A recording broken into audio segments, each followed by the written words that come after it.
continue the series on the seventh seal. And in the book of Revelation, what we see is that it's revealed to the Apostle John, which obviously in turn is revealed to us. There are 7 seals mentioned, 7 trumpets mentioned, and 7 bowls mentioned. And we're going to be dealing with each one of those as we go through this series. In this particular section, we're dealing with the 7 seals itself. And so in the previous teaching, we had a look at the first 4 seals. In today's teaching, we're going to look at the 5th seal. We'll look at the rapture, we'll look at the 144,000, and we will look then at the 7th seal. We will not look at the 6th seal today because, as I've already mentioned in the previous teaching, with regards to eternity, the spirit realm is not constrained by time or distance. And so what we think should follow chronologically in sequence, that you get the 5th seal, then you should get the 6th seal, and then you should get the 7th opened in sequence.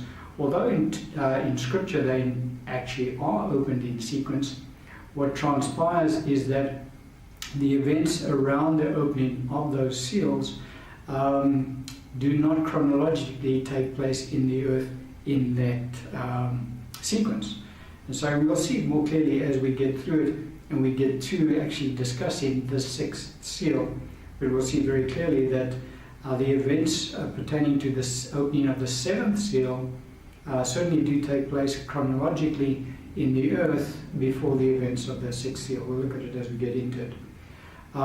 We saw in the previous teaching the first 4 seals. All of them pertain to events that had been occurring since the beginning of mankind on the earth, even until this current age or generation that we're living in now, and will continue to function even until the end of the age, because they all speak of certain angelic beings that have been released into the earth to do certain, mandated with certain tasks, and all of those angels have been accomplishing those tasks even before our Lord came to the earth, and are continuing to accomplish those tasks in the earth. And so we come to the 5th seal. And again, the 5th seal, when we read the account, we will see that it pertains to a different type of event completely. And the account is picked up in Revelation chapter 6, verse 9 through to verse 11. Scripture says, "When he opened the 5th seal, I saw under the altar the souls of those who had been slain for the word of God and for the testimony which they held. And they cried with a loud voice, saying, How long, O Lord, holy and true, until you avenge our blood on those who dwell on the earth? Then a white robe was given to each of them, and it was said to them that they should rest a little while longer, until both the number of their fellow servants and their brethren, who would be killed as they were, was completed." And so we see when this 5th seal is opened up, that the Apostle John is given a vision of an aspect of heaven that we don't really know too much about. And that is that under the altar of God, all of the Lord's martyrs are currently resting in that location. For the Scripture said to them that they were to rest a little while longer. So they've been resting there ever since they got there. They will continue to rest there until the time of the end of the age. Now, as I say, the Scripture is very silent to us as to what conditions are like under the altar of God. But we do know that it is a separate location to where the rest of the saints are kept in heaven. Now, heaven is a vast area, and there's obviously more than one heaven. The Apostle Paul was caught up to the 3rd heaven, and so obviously there's a 1st and a 2nd heaven as well. The Apostle Paul was also caught up to paradise. And so heaven has these different tiers to it. There are heavens, the Bible does describe heavens plural, and it is also extremely vast in size. The earth, in comparison to heaven, is minuscule in size. And so we're not going to get into any kind of in-depth discussion about heaven today, because in fact the Bible is pretty silent to us about what heaven is like. And the reason for that is very simple, is because heaven is not the dwelling place of mankind. man dwells on the earth. God has designed mankind to live on the earth. And so we have a lot of information about even the new earth that our Father will create, and the heavenly Jerusalem, which will be on the new earth. But we have very little information about what heaven is like. Anyway, what we see here is that all of the Lord's martyrs, now the Lord's martyrs began with Abel. He was the first to be killed by Cain because of his righteousness. The Bible teaches us that because his works were righteous, Abel's were evil. Abel then killed Cain.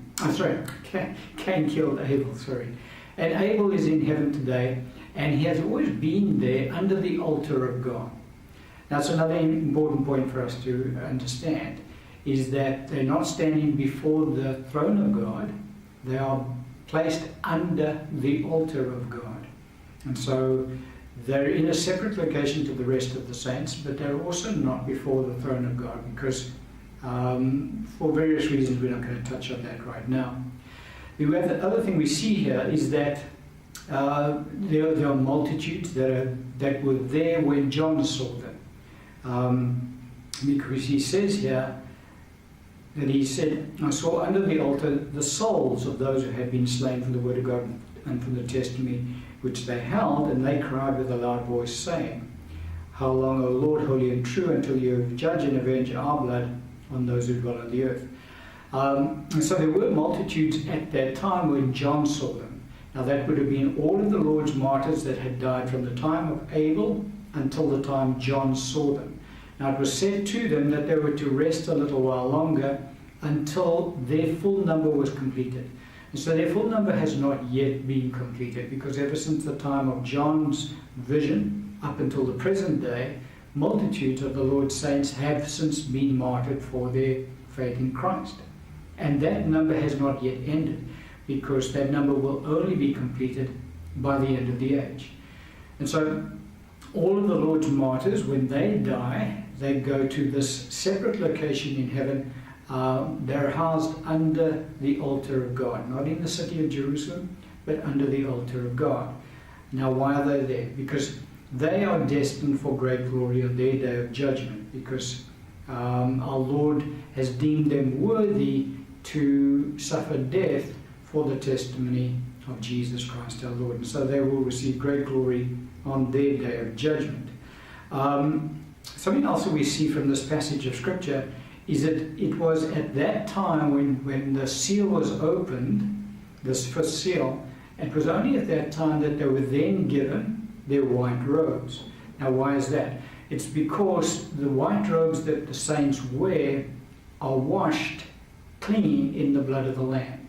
So the blood of the Lamb had not yet been shed prior to our Lord Jesus opening up the seven seals.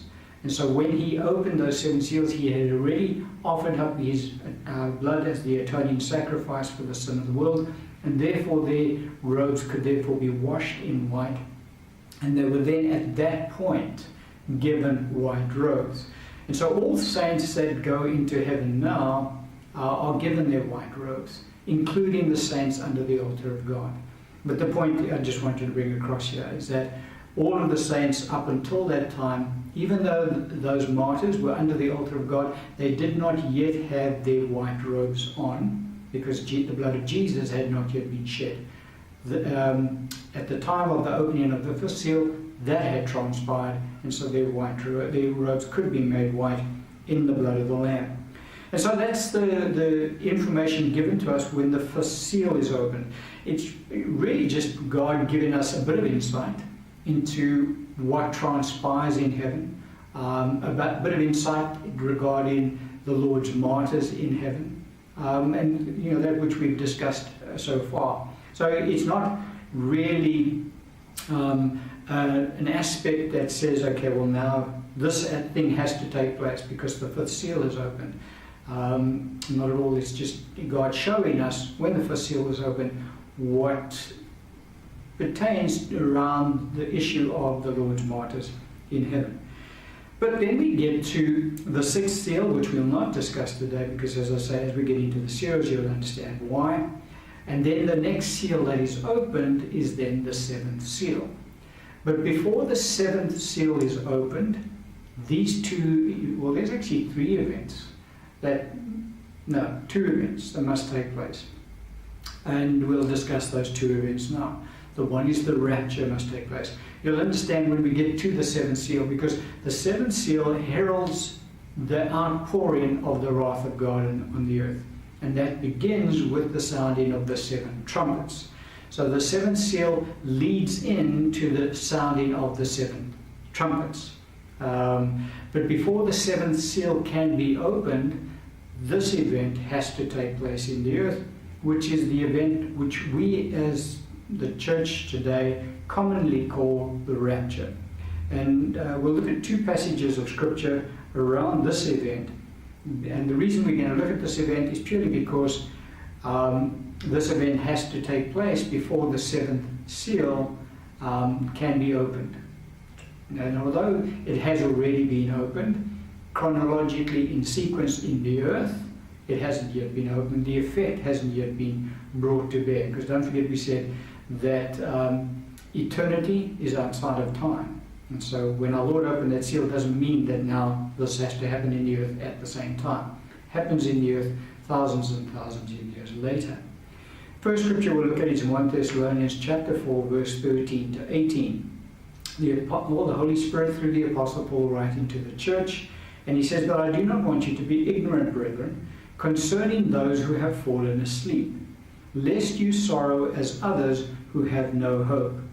For if we believe that Jesus died and rose again, even so God will bring with him those who sleep in Jesus. For this we say to you by the word of the Lord, that we who are alive and remain until the coming of the Lord will by no means precede those who are asleep. For the Lord himself will descend from heaven with a shout, with the voice of an archangel, and with the trumpet of God. And the dead in Christ will rise first. Then we who are alive and remain shall be caught up together with them in the clouds to meet the Lord in the air, and thus we shall always be with the Lord. Therefore comfort one another with these words." And then the other passage is in 1 Thessalonians 5, 1-9. "But concerning the times and seasons, brethren, you have no need that I should write to you. For you yourselves know perfectly that the day of the Lord so comes as a thief in the night. For when they say peace and safety, then sudden destruction comes upon them, as labor pains upon a pregnant woman, and they shall not escape. But you, brethren, are not in darkness, so that this day should overtake you as a thief. You are all sons of light and sons of the day. We are not of the night nor of darkness. Therefore, let us not sleep as others do, but let us watch and be sober. For those who sleep, sleep at night, and those who get drunk are drunk at night. But let us who are of the day be sober, putting on the breastplate of faith and love, and as a helmet the hope of salvation. For God did not appoint us to wrath, but to obtain salvation through our Lord Jesus Christ." And a very key verse of scripture there is in verse 9 that we just read. "For God did not appoint us to wrath, but to obtain salvation through our Lord Jesus Christ." Because what we see in this passage of scripture is a couple of things that take place when the rapture occurs. And that is that destruction then comes upon the earth. Because in talking around, in the first passage we read in 1 Thessalonians chapter 4, the Apostle Paul is talking about the rapture. And he's saying that there are going to be saints that will be alive on the earth when our Lord Jesus Christ returns. And we know that. We know that in Corinthians he talks about the same thing. That the dead in Christ will be raised first, and that we who are alive and remain, our bodies will be changed instantly. So as the saints who have fallen asleep, they will come with Christ when he returns to the earth. The scripture talks about the fact that our Lord will draw them from the farthest part of heaven and from the farthest part of earth. He'll gather all of his saints together. So the saints that are in heaven currently, when our Lord returns to the earth, they will return with him. Now, when they return, they come all the way to the earth, and they enter into their resurrected bodies. God the Father will now raise their bodies from the graves. And they will then rise in their resurrected bodies to meet the Lord in the air. So it does very clearly that our Lord doesn't come directly to the earth. Our Lord comes to a place where the scripture calls the air. He says, let me get to that point. In verse 17 of chapter 4, 1 Thessalonians 4, then we who are alive and remain shall be caught up together with them in the clouds to meet the Lord in the air. Now that air that is mentioned in scripture, we mustn't confuse it by thinking that it pertains to the atmosphere above the earth, because that's not really the case. It is in fact a spiritual realm called the air. In the book of Corinthians, I think it is, I might be wrong, the Bible refers to Satan as being the prince of the power of the air. And so it's a heavenly realm where Satan and his angelic beings currently reside. There's that war that's still will break out in heaven, where Michael and his angels will fight against Satan and his angels, and they will cast them to the earth. But currently they're in that heavenly realm, and they rule over the earth from that realm. That's why the Bible in the book of Ephesians talks about we wrestle not against flesh and blood, but against principalities, powers, rulers of the darkness of this world, and spiritual wickedness in the heavenlies.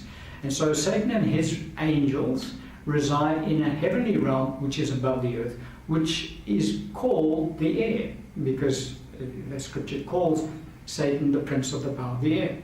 And so our Lord, when he returns, before he returns, Michael and his angels would have cast Satan and his angels out of that realm. And Satan and his angels will then be cast to the earth. And so all of heaven will be completely cleared of all of Satan's angels. There will be no more of his angels in any of the heavenly realms at all.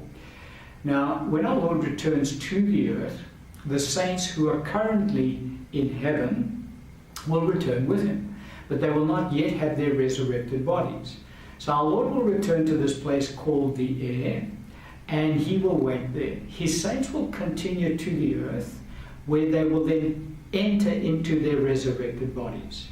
They will then ascend to meet the Lord in the air. Now the saints who are alive on the earth at the time that our Lord returns, their bodies will be changed instantly, in the twinkling of an eye, the scripture says. And their bodies will also become like the resurrected body that our Lord has. And so then all of the saints, those in heaven who now have entered into their resurrected bodies, and those who have been remaining on the earth at the time and are also changed in their resurrected bodies, the whole church will then ascend into the air to meet with the Lord Jesus and forever be with him. Now, at that time, the church will enter, our Lord will enter into judgment with his saints. And so it's in that realm, the realm of the air, which is a heavenly realm. It's not where God is. It's not could be the third heaven. We don't know. The Bible just talks about a first, second, and third heaven. We don't know which heaven is in which format, really. And the Bible talks about paradise. But it's a heavenly realm, nevertheless. It's outside of this earth's atmosphere. It's there where our Lord Jesus talks about the bema seat of Christ. Will enter into judgment with his saints. And each one of the saints will, during that time, give an account of their lives to the Lord Jesus, their lives that they conducted in the earth while they were on the earth. Because the Bible talks about the fact that we will be held to account for things done in the body. So talking about when the saints were alive on the earth. That is the time of judgment that the Lord will enter into with us.